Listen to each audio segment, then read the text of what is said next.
came in with the intent to play. I didn't Right. come in with the intent to, sit and watch other people play. And I was going to grind for it, and I was going to outwork everybody for it, and I was going to do what I needed to do. And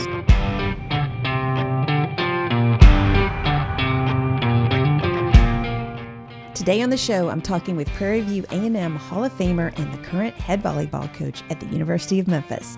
Cheri Lindsay is up next.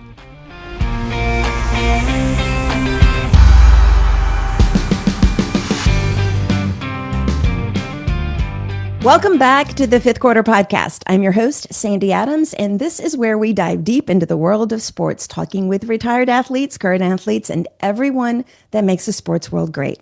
A quick reminder, if you have not already, be sure to subscribe to the show. You can find us on Apple, Spotify, Audible, YouTube, and wherever you listen to your podcasts. And hey, if you love what you hear, take a screenshot of your favorite episode and share it on Instagram stories and tag us at 5TH QRT podcast so more folks can discover these stories and these people. Now, grab your iced tea or your coffee, get ready to be motivated and inspired because this is where the real stories are told. Today's guest knows a thing or two about building something. As a player at Prairie View A&M, she helped build a legacy that eventually earned her a place in the university's Hall of Fame. As a coach, she spent the last 15 years building winning cultures, turning struggling programs into competitive ones, and developing young women long after the final point is scored. That work has earned her recognition as an AVCA 30 under 30 honoree, Oklahoma Coach of the Year, and one of the rising leaders in college volleyball.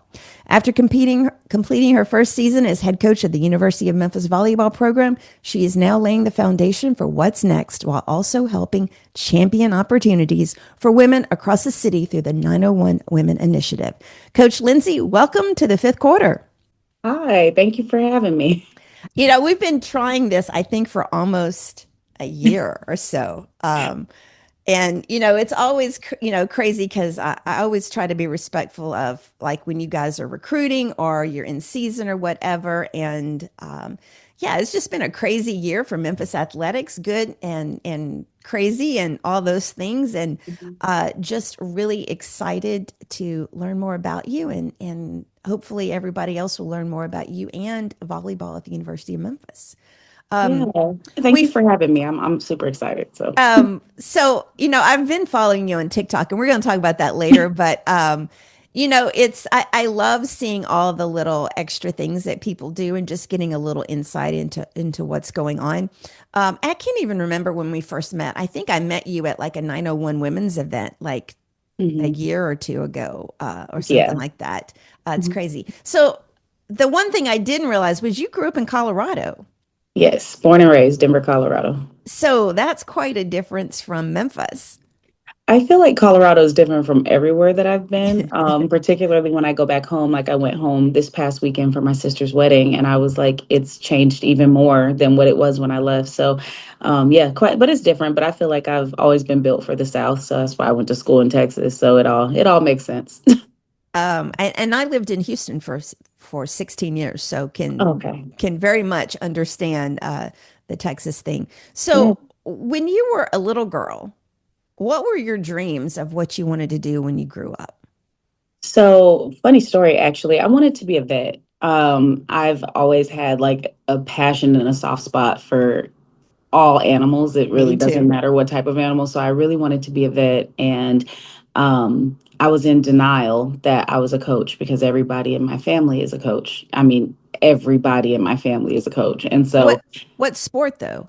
mostly football, pretty much all football. Okay, okay. But it was just that's just what I grew up around. My dad was a coach, my uncle, like my brothers all played football. Like it was just constant coaching going on. Um, What did your mom do? Hans, my mom is so my stepmom is a therapist, and then Okay. my mom she also does like some like physical fitness Right. type of things as well. Okay. So Okay. yeah. Um, so you thought you were going to be a vet. When did that dream change? So it was 2 weeks before I was about to graduate from Prairie View, and I got a call from my old coach, who coached me at my JUCO because I was at a JUCO for a year, and she had gotten a job at Tiffin University, and she actually called me and one of my teammates And I just happened to be the one who called back first. And she was like, you can come here, you be my assistant coach, you get your master's paid for. And so my goal initially was like, I'm just going to go and get my master's. Like, I'm not a coach, I'm in denial. Right. Um, and then I found out that I was actually really good at it. And I ended up changing my master's to business. And then I got another one in education just because I knew at that point after I was there that I was kind of built to be a coach. So, So what was your undergraduate in? psychology. Okay. Mhm. Okay. So when did you start playing volleyball? I started playing volleyball when I was 11. And why? Like what got you into that? If you're in a family full of football, and obviously, women in football, but I mean, what got you into what attracted you to the sport of volleyball? So I actually tore my ACL when I was really, really young. And I was told that, I wasn't going to be able to play sports anymore and all that, all the stuff that they tell you Was it back was in the it day. was it a sports injury that you were you Yes, playing a yes. I was playing basketball when I tore my Okay. ACL, Okay. because my older sister played basketball in college, and so Okay. in an effort to kind of follow in her footsteps, I had Sure. started with basketball, tore my ACL, but when I got cleared to come back, it was volleyball season, and my coach at the time was like, "Hey, like." You want to try to play Uh, volleyball, like, I heard you can jump really high. And so right. it really just caught on to it really fast, and I loved it, and I've obviously made a career out of it. But it was just something that I was really good at, and I loved it. I had a passion for it, and I just kind of stuck with it. So as you were going through high school, did you start thinking about playing that at a collegiate level? Yes. So I knew I did play. I ran track, I played basketball, and I played volleyball in Okay. college, or in high school. But um, again, volleyball was just something that it just kind of had Yeah. my heart. No offense to the Hoopers, but I That's played okay. basketball to stay in shape. It wasn't something that I was truly passionate about, like my sister. And so, yeah, I knew right away. I know in our household, you either got a scholarship or you had to pay for your own school Sure. because we couldn't afford Right. it. And so, my sister got her scholarship, and it just kind of became a thing. And so, definitely knew that I was going to go and play sports in college. That was never a question. Right. The passion for volleyball though came when I probably after my freshman year of high school. I was like, yeah, this is what I want to do. So what was it like growing up I think you have five siblings or you're one of five kids? I'm one of five. Yeah. So what was that? I grew up, so I have an older brother and older sister, but they were already out of the house when I was like old enough to remember anything. Yeah. So what was that like growing up one of five? Mhm. Loud. So I have an older sister, and then I'm the second oldest, and then we have three younger brothers. Oh Um, my gosh. but honestly, it was great. I wouldn't have done it any other way. I feel like Yeah. we were each other's friends. We had friends, but none of us really had like a ton of outside friends outside of Sure. our family. But um, it was really cool to be a part of like such a close knit family. And it wasn't Yeah. until probably within the last couple of years that I really realized how special that my Yeah. family is and how special my siblings are, because we talk every day, like to some Yeah. extent, whether it's in our group chat or that we're sending funny videos to each other or something. There's some type of communication that goes on. Um, the brother that's closest in age to me, he calls me on his way to work every day, and it's just something that Oh, we just do. And he used to call me before he would play in football games, and like that was just kind of our thing. We would yeah. always say the same thing, but it's just, to me, I feel like our family is super special, and I would not have done it any other way. I've been super blessed to be a part of my household for sure. Yeah. So looking at you going into college, what made you decide on Prairie View? I wanted to go to an HBCU. Okay. I was being recruited to play at other schools, which was fine. But I've always wanted to go to an HBCU. And actually, what prompted that was when I was younger, I had a Grambling starter jacket. I'm not sure where we got this starter jacket from. I don't know if you even remember starter jackets back in Yes, I the day, do. but yes, I had a Grambling starter jacket, and I was like, oh, I'm going to Grambling. I had no idea what it was, where it was. It didn't matter. I wanted to go to Grambling. So when I became of recruitable age, I contacted the coach there, and she told me I was too short to hit for her and to Okay, play can I for just shout out what you just said? her. When you got to a recruitable age, Mm-hmm. you contacted the coach. Absolutely. Because Yeah. I think a lot of, and maybe I speak out of turn, a lot of kids these days expect everybody to come to them. I think it's easier now, right? Because like when I was sending out recruiting stuff, it was like we were sending stuff in the mail. You know what Hey, I mean? Like an but email, you know? yeah, I mean it, yeah. But So I it's mean, just a little I bit just, different. so you reach out to them and they say you were too short. So what was Mhm. that whole process then? And I was crushed. I was like, oh my gosh, like this is where I wanted to be. And then one of my teammates, she at my junior college, she was sending out, her stuff because she was a sophomore. I had no intention of staying at my JUCO for more than a year, so I knew that I was gonna go somewhere.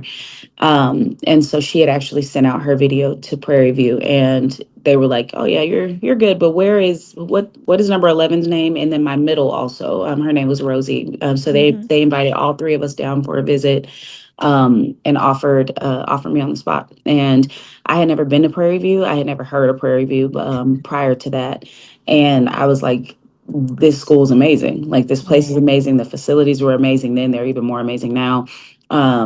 But it was just so like ahead of its time as far as like yeah, facilities and everything amongst the HBCUs. And so I loved it. I loved my experience there. I loved the play there. I loved my teammates there. Like I still talk to most of my teammates. And so we stayed there our entire college career, which is kind of unheard of nowadays.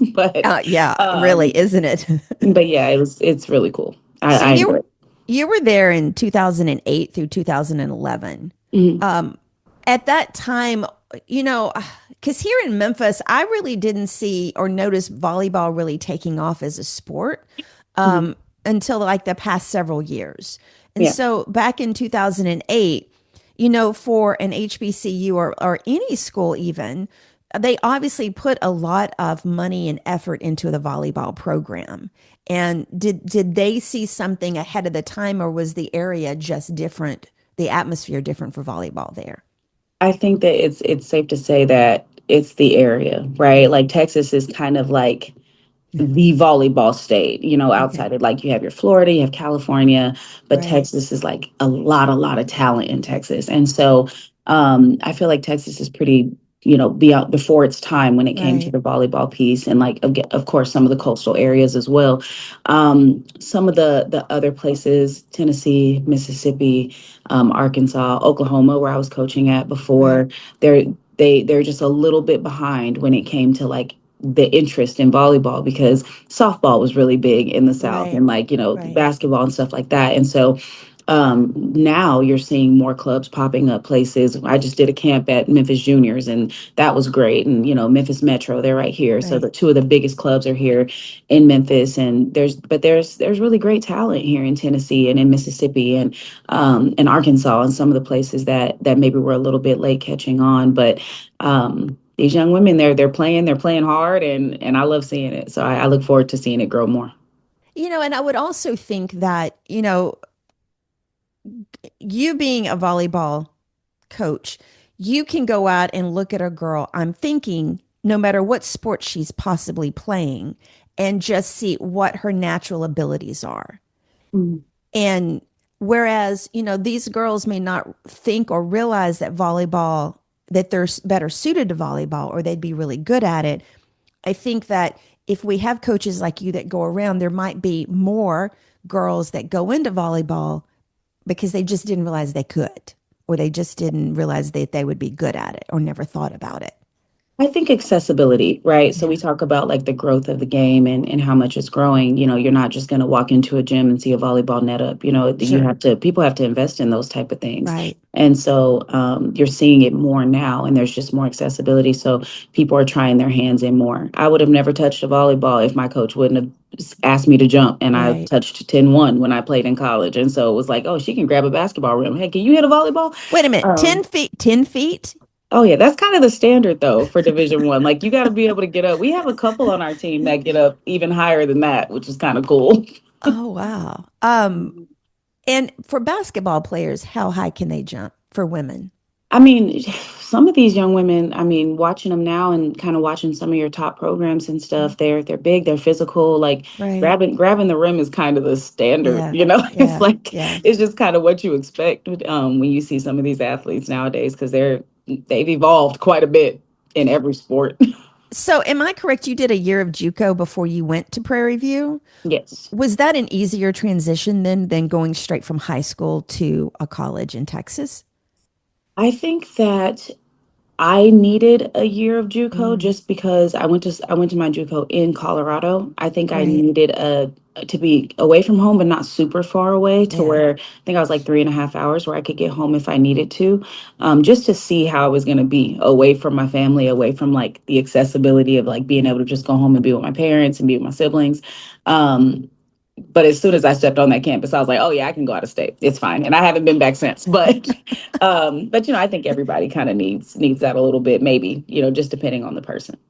Well, and I agree, and I would think that you being a part of such a close knit family that that might have been some of the hesitation to go away because it's not like you could just drive over there in a couple of hours Yeah. from Colorado to Texas. I think it was like yes and no. I kind of wanted to get away because of how big our family was and like Right. kind of having my own space and like kind of being able to do my own thing. But I remember missing them every single day and I would go home when I could. But when I went to college in Texas, I came home for Christmas, sometimes Thanksgiving, and then summer break. Yeah. And so, Yeah. and even to this day, I go home for Christmas and like big events, but that's really about it. So outside of the school itself, because where is Prairie View located near? What major city? Houston. So it's like right outside of Houston. Ooh, I don't know. I've only been back six years. I don't even know my. It's about an hour and a half, then, right? Oh no, it's like really like 30 minutes outside of Houston. Is So it over by Sugarland? no, look, I'm not very good at directions. I'm like that way, Is this it way. north? See again, I'm not very unless there's some mountains I can look at because I know mountains are to the west in Colorado. And don't ask me that. So what I will say is, if you're going down towards Texas A&M, it goes Texas A&M, Blinn College, Prairie View, Houston. So that's kind of that's how it's like we were It's like going 30 between minutes. Houston and Austin. Yes, because we were about like 30 minutes from Texas A&M. Yeah, so it's about and for y'all laughing at me right now, so Houston is third largest city in the United States. And I don't think people get Mhm. that. It is huge. It is wide. There are so many little towns. It was like I lived there for like 10 years before I realized all of the colleges that were in Houston. I mean, Yeah. it's crazy. So all of y'all can just laugh at me later. Okay. Um, it's not that I hadn't heard of Prairie View. I've heard of it. But like I said, there's a lot of okay, I digress. Anyway, okay. So being there, like what was the hardest thing about getting into school there and becoming, this volleyball player? Because, I looked at it, you were a 3-year team captain Mhm. and you played all the years that you were there. So how was that transition for you and what was kind of the hardest part of that transition?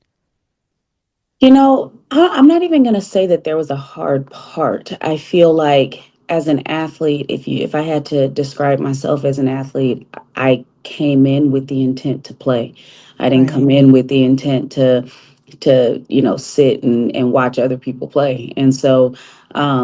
And I was going to grind for it and I was going to outwork everybody for it and I was going to do what I needed to do. And so, the starting role was absolutely earned, but that was my goal, Right. and so I wouldn't say that there was a hard part per se. It's hot out there. It's hot It out here. is. It is. It's But hot out there it's hot longer. out there for longer. It's like hot all year. But no, I wouldn't say that there was really a hard part. My experience at my university was just really enjoyable and Mm, lifelong friends. Like yeah. I haven't had an experience like that since, and I can only hope that when I bring in athletes and when they come and play for me, like they have that same experience that Right. I've had wherever they're at because it was something that I'll never forget and I'll always hold dear to my heart. So no real hard parts.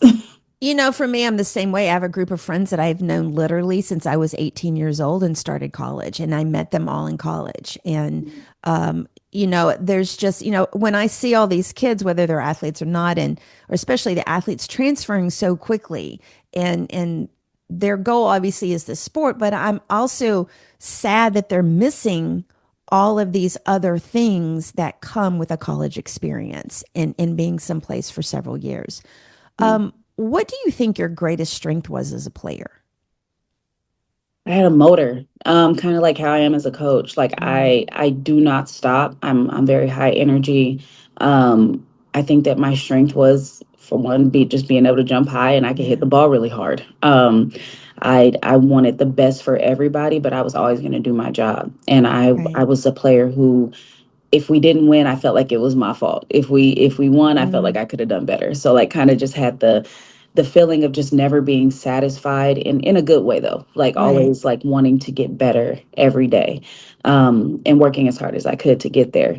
I was also a really good teammate. I was gonna go through hot water for my team at any point. And I feel like that's also the type of coach that I am. And so I would say that those are some true like character strengths of mine that I've taken from being an Mhm. athlete into being a coach as well. Did you ever think about playing pro volleyball afterwards? Or what are the opportunities to play pro volleyball?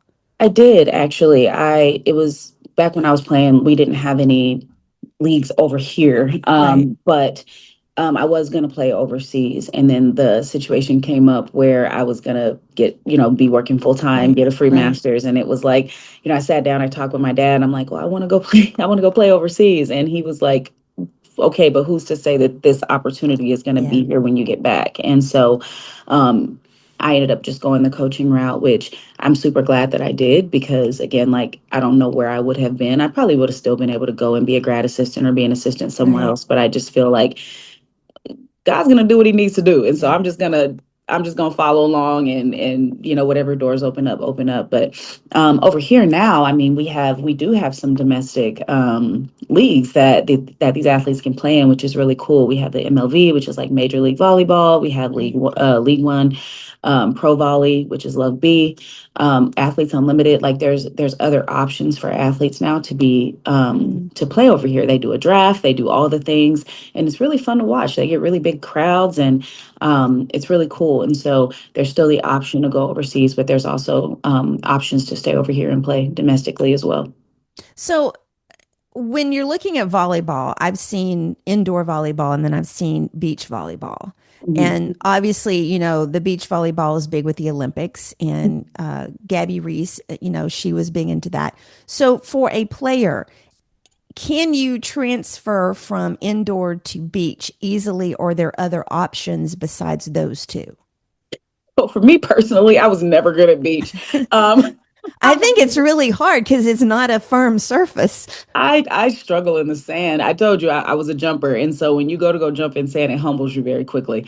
But no, I feel like it's really cool when you can have an athlete who can play beach and also indoor because you build up different muscles as a beach player. Yes, You have to yes, have a certain type of IQ as a beach player because there's things that you can't do because of the sand. And so it's really cool to see people who can kind of go back and forth. We do some beach stuff with our players. They go out there and they'll play in the sand and stuff. Some like it more than others. yeah, But it's really cool. I know like some schools like oh my gosh, I can't remember the name of the school, but some schools have beach and also indoor. Like Long Beach was a big one yeah, that had the indoor team and also the beach team. And so, it just I feel like it builds a different type of IQ for the game and physical endurance, if we're being honest, because you got two people and sure, you're covering a lot of space. And yeah. so I think it can translate if it's something that you want to do. But if you like me and you don't like the snow or the sand, you're probably not gonna want to do that. So I just realized you're right. So indoor volleyball, you have multiple people on each side, and in beach volleyball, you have two on each side. Yep.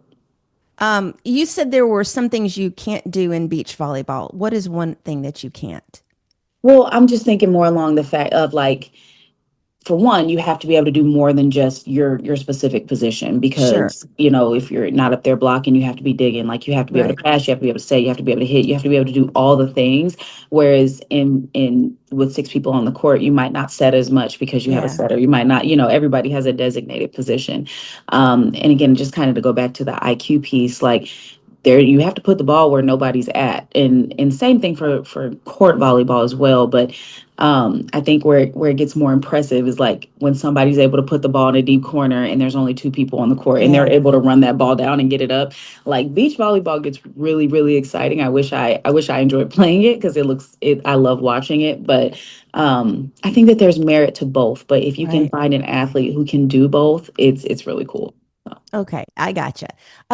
So college, you decide, and the other thing I was interested in, you said your undergraduate was in psychology. Mhm. Why did you, what about that interested you?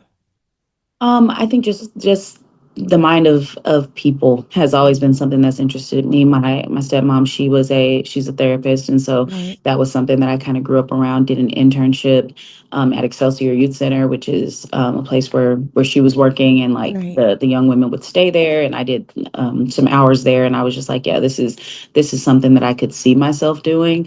You know, obviously outside of being a vet, I kind of gave up those dreams a while before, you know, what well before, but yeah, no, I knew that it was something that I wanted to do. I just needed to figure out the best way to do it to kind of tailor it to what I was going to be doing in life. So, Did you have, okay, so you're getting your undergraduate, and when you graduate, that's when they offer you to come and coach. mhm.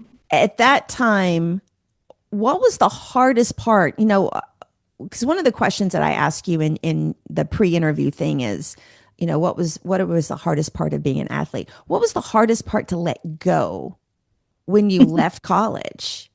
The fact that you're not an athlete anymore.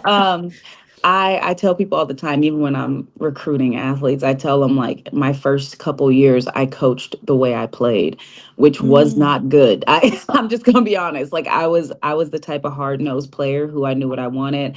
I communicated what I wanted, and sometimes that was a bit abrasive. It just wasn't the right style of coaching for athletes who were still trying to learn. And so I had to make a huge shift in my coaching and how I view things because I was still looking at things through the lens of an athlete.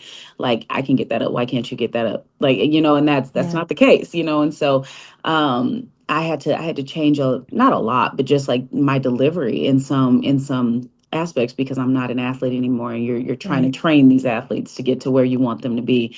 But no, that was the hardest part is like not being on the court. You know, my yeah, coach would let me jump in and play sometimes, and I loved it. But I just found that over the years, I can train any athlete. I can teach them anything. I can teach them any skill, and right. that's what they need more. They also need a coach who cares about them, and that is going to make sure that they're taken care of and that they're okay. And so those are all things that I've always been really passionate about, and so Right. it's really it works out pretty well. It was interesting that you said you had to learn to be a coach and not the player. Mm. I've been reading a lot about, because I consult on leadership. And the thing that I've really been focusing on now is that when someone steps into a leadership position, it's not that they don't have the skill sets, but it's the mindset because Mhm. they're still the employee or they're still the athlete, they're still Mhm. the team member. They and they're working through that lens as opposed to I'm the leader now and I have to lead through this lens. Yeah. And I think that was an interesting thing that it kind of fits in with that. So, you know, what was the hardest thing about leaving your sport behind? I don't even know that I would say that it was hard because I feel like I've never left. I feel That's like true. That is true. That I'm is going true. into year 16 as a coach this year, and I'm like, I feel like the only thing that keeps getting older is me. Everybody else stays the same age. But I would say just continuing to, which isn't really a hard thing, but it's just continuing to grow with the sport. You know, Yeah. these athletes, they're like I talked about earlier, they're getting more physical. They're Right. they're more athletic than we were, and they need to be coached to bring that out. And so some coaches tend to get kind of stuck in their ways just based off what they're Yeah. used to. And so for me, I've always been big on evolving with the game and evolving with the sport. And so that's something that I'll always continue to do for my Right. players and for my staff as well. So one of the things that I really am fascinated about is the identity and how an athlete's identity kind of changes as they go through life. What was the part of your identity as an athlete that was the hardest to let go of? Hmm.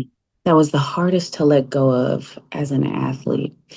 I would say the hardest the hardest piece, I think that college is a gift. And I think that Mm, being able to compete in college is a gift. And when you're so used to having everything kind of like given, not given to you, but like, here's your gear, that's right. here's your That's right. facility, here's all the things, here's your housing, here's your meals, we're gonna make sure you're taken care of.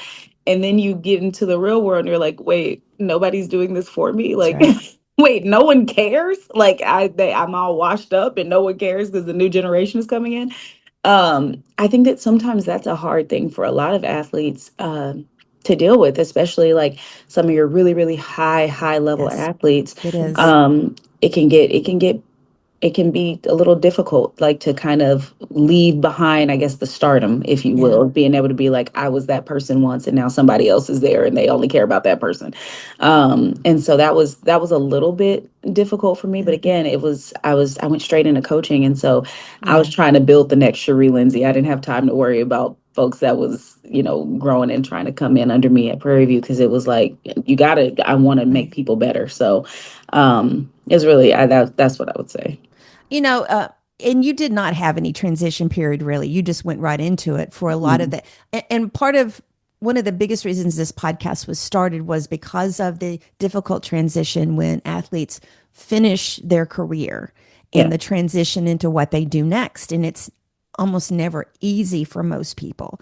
Mhm. Um, the identity part is from what I've seen, it's sometimes it's easier for women versus men Mhm. because some of the things we've talked about on here is that for women, the pro options are not as there's not a lot out there for women when it comes to Yeah. pro options, not as many.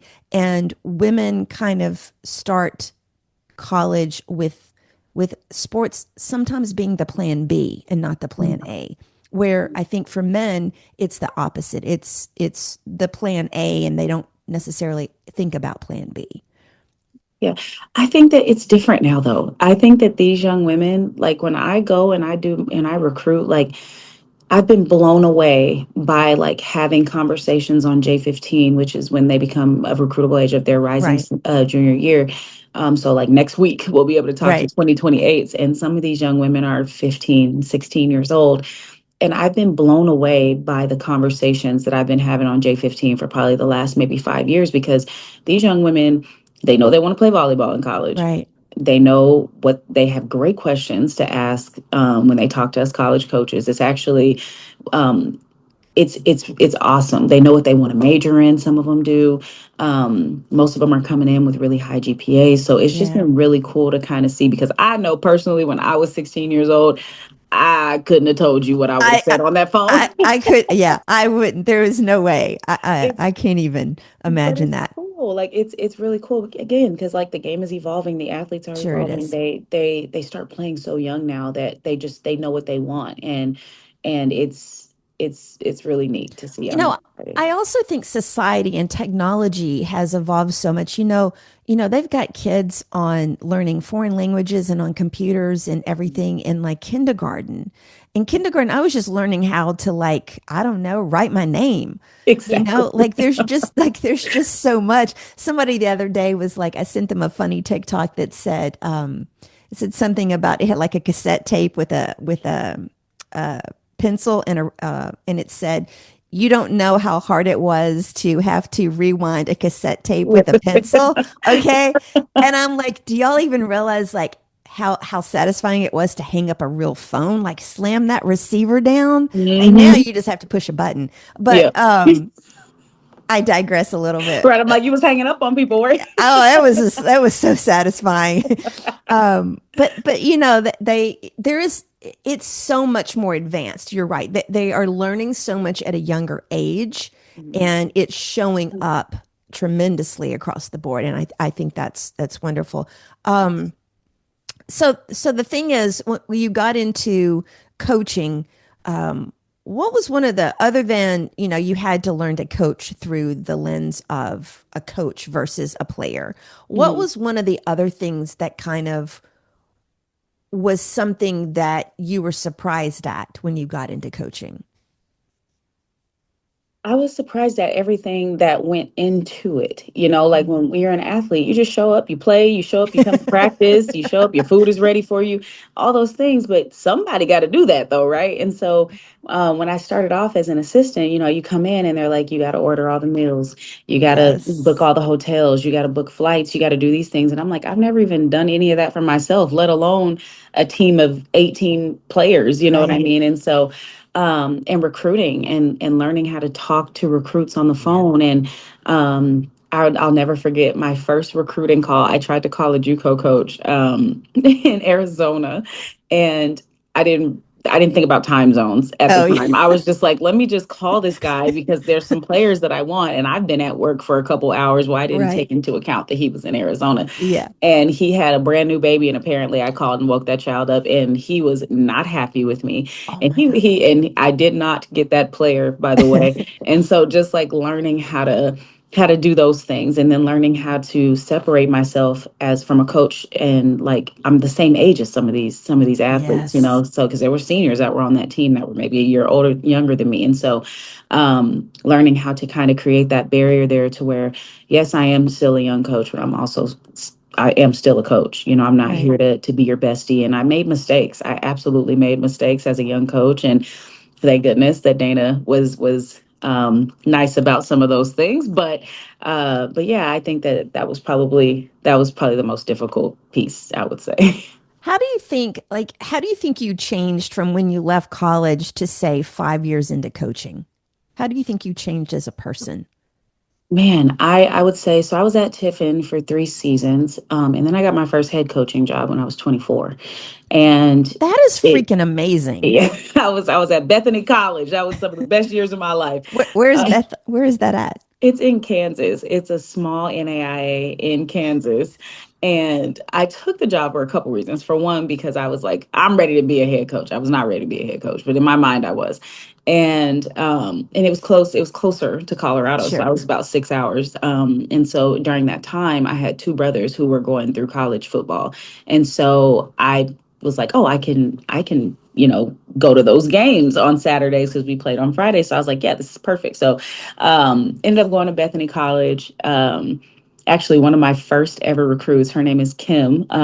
She is in Memphis actually because her husband went to University of Memphis, and so she lives in the area. So, and I'm sure she has some very interesting stories to tell about 24-year-old head coach Cheri Lindsay. But that so I had to grow up really quickly, and like it became like, oh, I'm just doing this for fun. And I'm trying to prove that I can be a head coach, to being like, I can actually win games, and Right. but I'm also responsible for more than just myself. I'm responsible for these young women's mental health. I'm Yeah. responsible for to make sure that they're okay, that they're taken care of. We were driving vans at night, like 24 years old, Yeah. driving van in the middle of the night to get these athletes home, and having to kind of be the safety aspect of it, right? And Right. so had to grow up very, very quickly. But it was great, and I wouldn't change it for the world. So if you're ever able to stop into Lindsborg, Kansas, it's known as Little Sweden. So with the second that you get there, it looks just like Sweden. It's cobblestones, has dollar horses all over the Oh place. my God. It's a really neat little place. So I that was where I started my head coaching career. It is interesting. I have a friend, he coaches high school basketball, and he said, like, his players were like, they didn't even realize like how the uniforms got washed. And he's like, do you think a little like fairy comes in the middle of the night and washes Mhm. everything? Um, the things that you take from each, the when you were at your first coaching position, what were some of the things that you took into your first head coaching position? So one thing that Dana was really good at, who was my head coach at Tiffin, she was a very organized person. Like she knew how to run a phenomenal camp. So we did our first camp ever to come through Bethany College. We did that there. It wasn't on the scale that hers was, but Right, I took that into it. And just the organizational piece, making sure that when things are ordered, they're ordered early enough. The athletes right. have all their stuff. That's always been something I've been very particular about because that was something that she did not mess around with.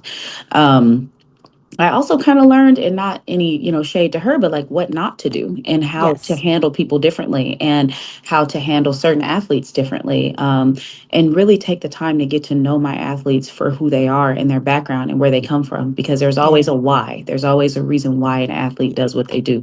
And Yes. so if they're open and willing to allow me to have that, to know more about them, then that's something that I really enjoy. Um, and so I would say that's what I took. Again, I was really young. So like 24-year-old Cheri as opposed to 36-year-old Cheri now is like two completely different people. But no, it was definitely a part of my coaching career that shaped me into who I am right now. So you leave, you stayed at the first program as a head coach for how long? At Bethany, I was there for 3 seasons.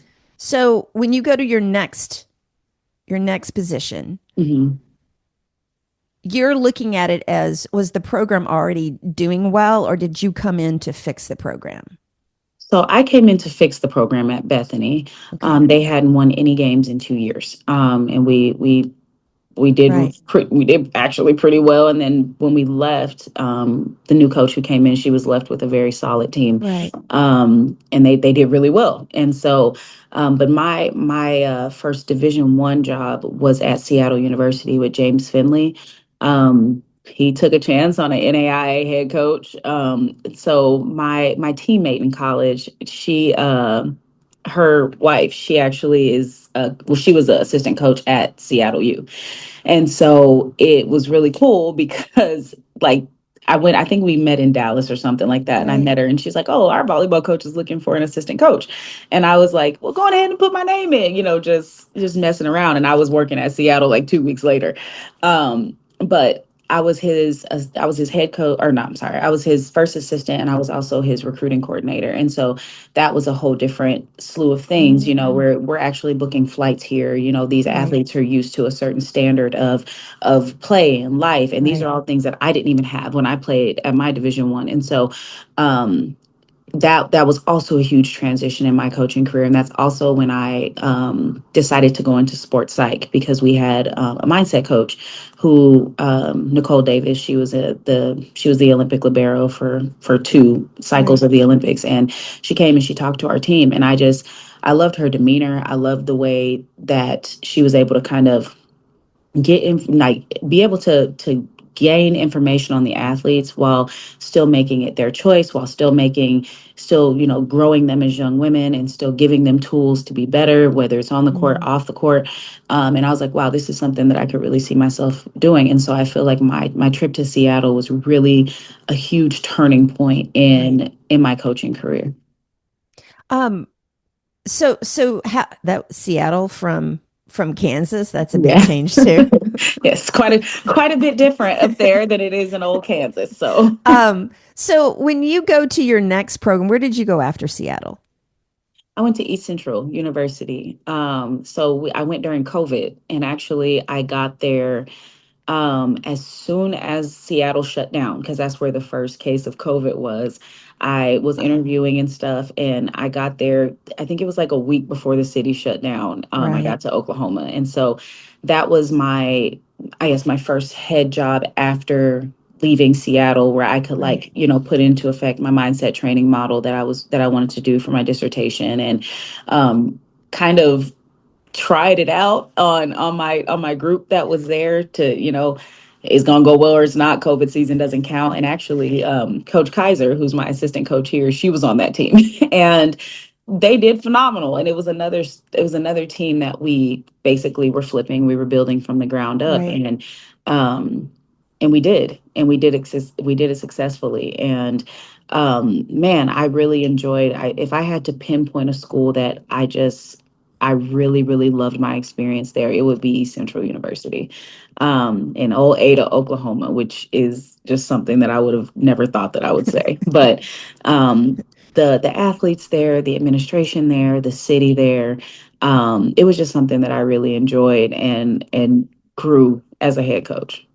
So when you look at going into a program, so if you think about Oklahoma and you're going there to build that program, Mhm. obviously you wanted to put into that mindset thing from your dissertation.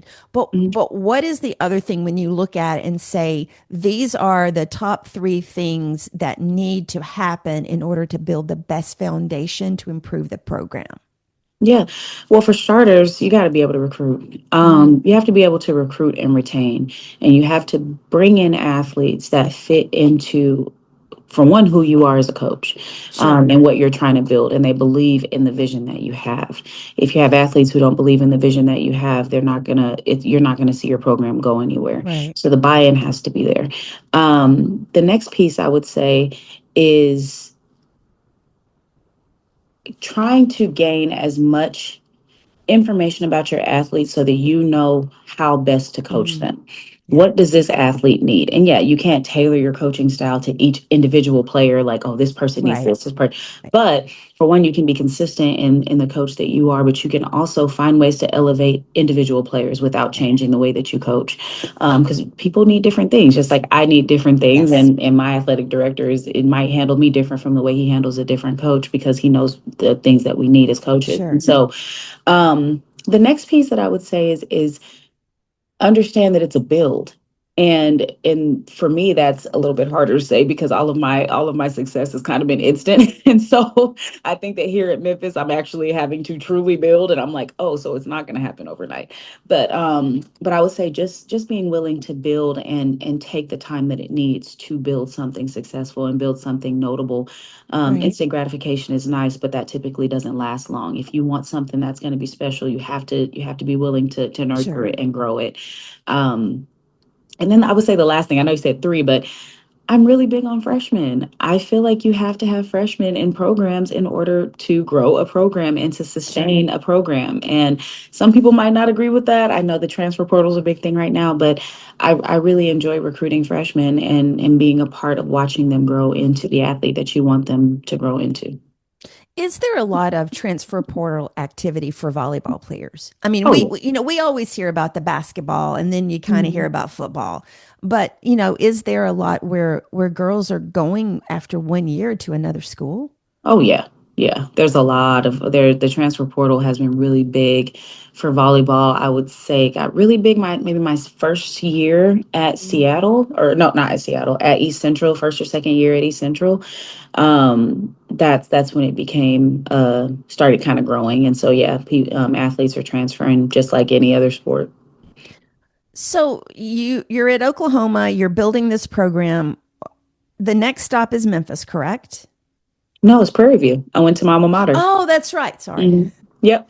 Um, I am interested because we've talked about Prairie View, but I want to understand what was the interesting aspect about coming to Memphis? So from Prairie View, funny story. So we actually, my second year, because I was only at my alma mater for 2 years. Okay. When I first got there, I had actually told my coach or my athletic director at East Central, I was like, "AD, I'm here. I love it here. Like, I Right. don't see myself leaving. The only place I would leave for would be my alma mater." And like a month later, I got a call from Prairie View. Okay, that's cool. But so I ended up, at Prairie View again, another rebuild, Right. flipping a program. Successfully did that. But we actually played Memphis my second year at a tournament in Oh, Arizona, and we okay. beat Memphis in four. And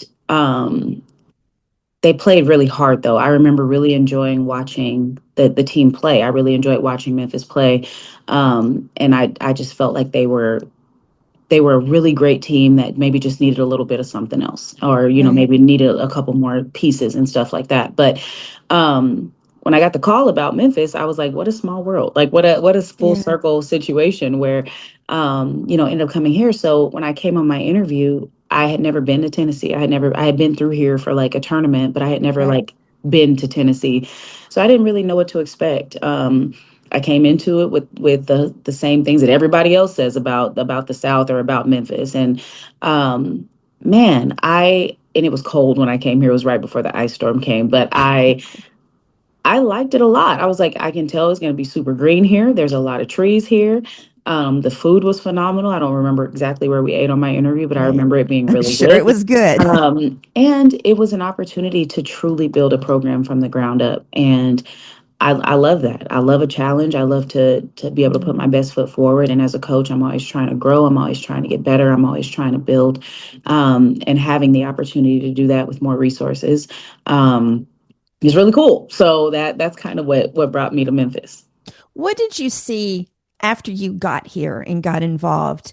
What did you see as one or two or three of the missing parts that we did not have before? I feel like if I had to say missing parts, um,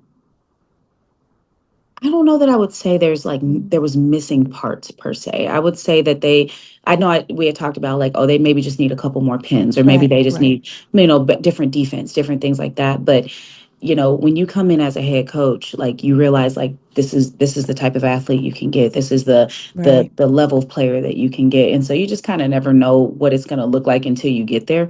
But for Sure. me, the type of athletes that tend to like to come and play for me are the type of players that kind of like I was. I have those players with the motors. I have those Right. players who are not satisfied with, winning one game here and there. Like they want to get a kill, but they also want to get 10 more. You know what I mean? I have a really, really great group of athletes that are just hungry and they're gritty, and I call it they get filthy. They're filthy. I love it. I love every bit of it. We said this past spring, like we were just sitting in the gym and we were like, guys, like we look good. We look good. And it's just because they come in with so much energy and so much drive and so much fight. And so I wouldn't, to go back to your question, I wouldn't say, oh, before I was here, Memphis was Right. missing this and this and this. But it was more so just like, what type of a personality as a head coach can I bring and try to instill in these athletes, these young athletes now that are going to Yeah. try to, push them over the edge? Because the American Conference is no joke for volleyball. Right. Three teams in our conference went to the NCAA's this year, and And that's that's that's a crazy. lot. It's a It lot. is. And so we're playing against some heavy hitters and some really really good teams. And so if we can find a way to get these athletes to turn the corner, then I would say that would be the need that we got them to where they needed to be. So and I think we're on the right track for that. What was something after you were so let's look at okay, your first year. Mhm. What is something that you learned about Memphis during that first year that surprised you? I was And maybe that's the team, the university, or the city, but what surprised you the most after your first year? After my first year, I would say the thing that will always surprise me and I'll always be like truly grateful for here at the University of Memphis is this city, the obsession with this school and how much this city loves this school is amazing to me. It's I've always wanted to coach at a school where the city was It part of is the school. crazy. Yeah, like It is it's crazy. see blue flags everywhere. I was actually talking to my sports supervisor Keela because we were talking about the tigers around. And I was like, I live in Bartlett. And I was like, there's like a random tiger in someone's front yard in my neighborhood. And she was like, huh? And I was like, there's a tiger Yeah. and somebody and and so I went and found it. I went on this wild goose chase to find it. And it was sure enough, one of these big tigers that's everywhere in the city. It was in Right. somebody's front yard. I don't know if it was supposed to be there or not, but I know it's there. But it's just, people care about this school and they want to see not just athletics be successful, but the school itself. And Yes. there's a lot of history here. There's a lot of culture here at this school. And so it just was super refreshing to like get here and just see the backing and see people that want to know not just me as a head coach, but they want to know my team. They want to know, Yeah. they were excited, to come and watch games and all that good stuff. And so that was something that I will always appreciate about Memphis is how much it cares about this university.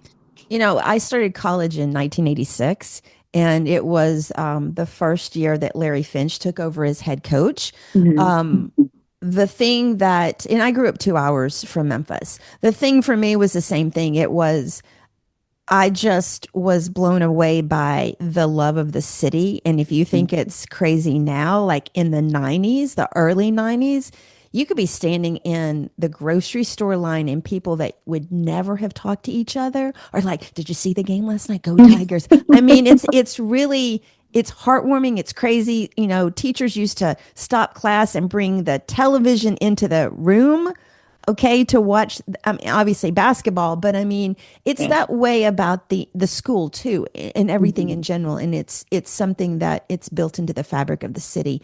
Um, what was the food that you've loved the most? I always love to ask that question for people that are new to the city. So I'm a bit of a I'm kind of picky. I'm not even gonna I'm That's gonna be honest with okay. you. That is I'm a okay. little picky.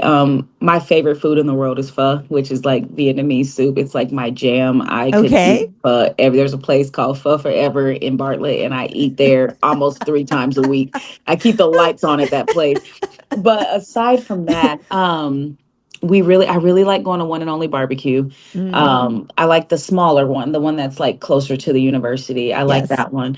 They have really good banana pudding and like just food I in general, but I love really like their banana. banana pudding. I love banana pudding. And then just around here, there's a lot of really cool places to eat. Mm, I went to like kind of a soul food place on Sunday around here that was really good. Had like a catfish plate, and I had to be rolled out of there. Um, but there, I think the point is there's a lot of different yeah, there food is. because it's such a diverse city that And I you don't can think get it. people, yeah, I don't think people realize that aren't from Mhm. here and don't live here. It is diverse. Yeah, yeah. We actually have a player who's transferring in. Her name is Tewa, and she's originally from Ethiopia. And her mom, when they came down, they like found 2 Ethiopian spots here. And so there's food for everybody. Whatever your taste is, whatever your flavor is, you can get it here in Memphis. So let's talk about you're going into your second season. I saw the schedule was just released. The other Yes. thing I really loved is, and I may be wrong on this, I didn't research a whole lot. Originally, y'all were playing in your practice facility, Mhm. and then you switched to playing in the Elma Rome Field House, Yes. Yes. which It's I love that Yeah, fact. it's been great. And actually, so volleyball used to always play in the Elmer Rome Fieldhouse. And they were moved over to the Finch. And so we actually practice in the Larry O. Finch Center, which used Okay, to be the men's basketball training facility. right, And so we got a brand new floor. It was done through 901 Women. It was a woman owned flooring. It's beautiful in there. The whole facility is beautiful, but it wasn't that game day environment that yeah, it needed to be. I think that they were using the Tilton pool bleachers, and that's instantly not going to create like the no, craziest no, game day it's environment. not, it's It, not. it's tough. And so, but they were still playing games in there. It was going well. But the elevation of the team when you put them in the Elmerone Field House, and just kind of how that kind of bowl looks down at the court, Yeah, and the video board and all the things, it really elevated the game. It elevated the athletes' attitude towards it, because they're right, like, yeah, like we're playing in a bigger stadium, you know what I mean? sure, And so sure, the Finch is amazing. I think that we're probably one of the only teams around for sure that has right, such an amazing facility like that, because it's definitely a Power Four caliber volleyball at facility for sure. But yeah, I think that being able to play in the field house has been amazing, and I think we got a really good turnout. Being the first year, we were charging tickets. We have season tickets on sale right now, I saw that.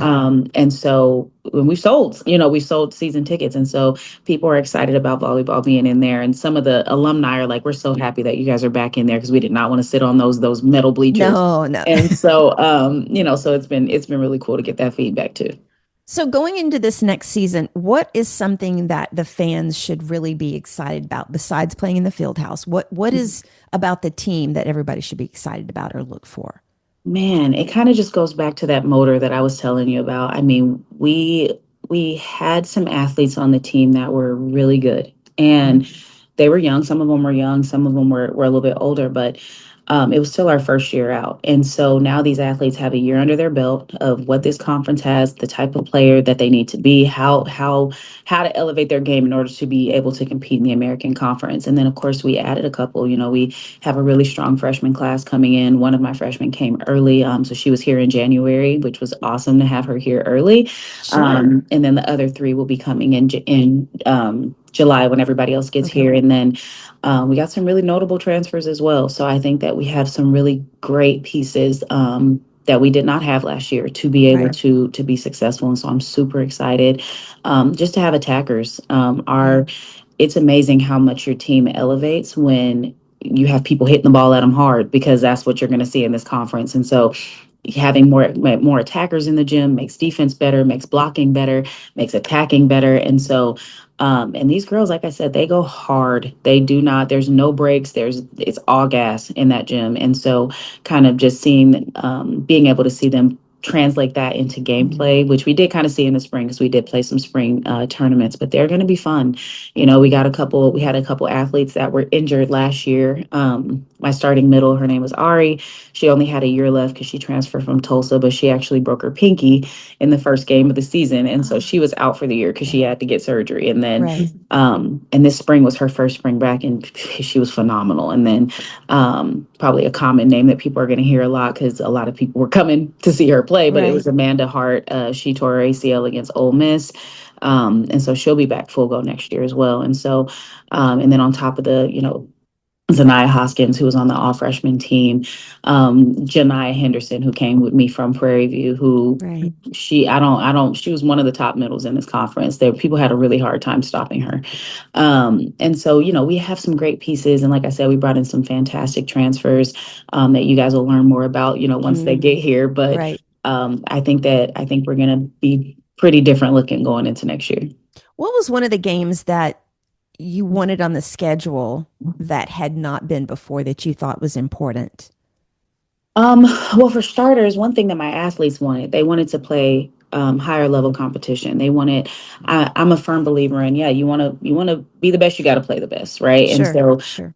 maybe bit off a little bit more than I could chew last year with that whole play the best thing, but we're still going to do the same thing. I always want to play as many power fours as I possibly can. So this year we're going to get Ole Miss at home. We'll get Boston College. We have them coming down for a tournament. We have Mississippi That's really State. cool. Yeah. Yeah, like have Mississippi State coming for a game as well. And so we'll play Vanderbilt the second game of the season. And so just playing some really, really great high caliber teams. And not even just Power Four. There's College of Charleston is a fantastic mid major. We're Yeah. gonna play against some really tough competition that's gonna get us ready for American Conference play because everybody in the American Conference can bring it. And so that would be the change that I would say that we made going into this year, just continuing to play high level teams. So you're working on your doctorate now? Have you already? Yes. Okay. So you've got a successful coaching career going on. What was the incentive for you to work towards a doctorate? It was the PhD piece. Like it was being able to just seeing the importance of being able to understand the mind of an athlete, like specifically in sports psych. I feel like these young women and men, they go through way more as Yes, athletes now than what we did when we played. We didn't have the social media, we didn't have the NIL, we didn't have exactly. any of that stuff. We just showed up and played. We made mistakes that weren't broadcasted across the country on social media. You know what I mean? And so it's just a different type of situation. It's a different type of stress that these athletes go Yes, through. it And so, is. being able to kind of learn more about that and understand it and incorporate that into our coaching style, into small Right. things that we do in practices. I just feel like it's going to be really, really beneficial to me continuing to grow as a coach, but also to any player who plays under me. And so, I'm really excited. I have quite a bit because I lost some credits trying to transfer Right. everything over, but I'm hoping to be done with that in about 3 years. That's been in a lot of the conversations I've had on here with former athletes, they have talked about that mental aspect of everything. Just recently, I had Larry O'Bannon from Louisville basketball. He was on here and he was on the team that played for Rick Pitino that went to the Mhm. Final Four, and he talked about how hard it was for him. That it's great when you're doing great and the city's happy, but it's those days when you're not doing great and you have to be out, and everybody puts that pressure on you from everywhere. Yeah. And how hard that is, and then just the transition itself, and then you add the social media and everything else on top of all of that. I Yeah. think is extremely overwhelming. How do you help your athletes separate who they are from how they perform? So, very similar to what I even tell my staff is like, yes, we are coaches, but Mm, who are you outside of that? Like, what do you like to do for fun? Like, right, are you just constantly thinking about volleyball, or do you like me personally? I'm a reader. I love to read. Coach Andy, he's our baker on the team. He right, can pretty much make anything. He's got me on my sourdough journey. I'm thriving in abundance with that a little bit, kind of. Everybody has to have their thing. And so we do the same thing with our athletes. I feel like Memphis is really cool because yes, it's a big university. There's a lot, but there's also a lot for them to involve themselves with. So sure, like I have a couple of athletes that are part of FCA. Which is the Fellowship of Christian Athletes. I have athletes that are in sororities. I have right, athletes that can do other things outside of just being volleyball players. And right, so kind of giving them that free reign to figure out who they are as people and fostering that and growing that is also really important to me as well, because you're not always going to be a volleyball player. You'll always exactly, love the game of volleyball, but who are you? And I think that kind of helps. With the transition from like not being a college athlete yeah, anymore, yeah, it does, as opposed to leaving college and you're like, well, what do I do now? All I know is sports. And so, having that open dialogue with them about what they like to do outside of sports is cool. And it's also been fun to kind of see some of the things that they enjoy. Like Janiyah loves to model. She loves fashion. She's right. constantly like, taking pictures and going to photo shoots and those type of things. And just kind of seeing some of the stuff that they like to do has really been cool. So let's dive into the 901 Women's Initiative. Mhm. Tell me a little bit about that and what it's all about and how people can get involved. Yeah, so 901 Women, it was, I want to say they're on year five, I I want think to so. say. But it was established here just as a group who is there to support women's sports and just the initiative of, growing and building the Right, women's sports here at the University of Memphis. And so it's amazing. I've never had a group that's just that specific. right, And like when you go into the Finch, like you see the floor, you see the things that they have a hand in right now, right. with Liza's Light and everything for soccer. Like there's a lot of big initiatives that are being put into play by 901 Women, and it's still such a young group, and it's already touched so many women around Memphis and beyond. Like it's not even just people from Memphis that are involved in 901 Women, but it's helped a lot of athletes reach goals. It's helped a lot of programs reach goals, and it's super super impressive. And so um, any way that you can be involved and I think the beauty of it is you don't even have to be like an athlete or like an Yeah, ex-athlete or something like that to be involved in 901 Women. You can donate, you can join, you can be a part of things even if you're not. And so that it's been really cool to see and be in some of those meetings and kind of see what some of the founders are thinking and what they're yeah, talking about and what their goals are, and just how willing that they are to help us coaches to continue to build our programs, whether it's, just from a visibility standpoint, whether it's from a financial standpoint, whatever the sure. case may be. They've been pivotal in the growth of some of our women's sports. And so it's really cool what they do. And I look forward to seeing how much it grows going forward. I do too. I'm just so excited about everything that they do. I do wish that the sports media in the city focused a little bit more on women's sports and not just when they're doing really well. Yeah. And that's an ongoing discussion. I do want to get in. I saw your TikTok the other day about blind date with a book. I just thought that was the coolest thing. So if you could just touch on that, because I'm going to tell everybody about that. No, okay. I was scrolling on TikTok. So I just recently started my TikTok thing. And Right. so but I all of my algorithm is all books because that's all I do is read. Yes. And I came across this video of this girl opening up this thing called Blind Date with a book. And I seen it and I was like, maybe it's a scam. And so I bought it and I was just so blown away by it. And I just thought it was the It's coolest thing crazy. ever. There's so much stuff in there besides the Yeah. book. Yeah, and they have different companies, but that company itself, they put a lot of stuff into the Yeah. box, and I'm like, there's hair clips in there, there's candles, all the things, and then the book is like really beautifully wrapped, and I just thought that that was just the coolest thing ever, and so, yeah, I thought that that was amazing. I'm really not too hard to like please, I don't think, but that was great.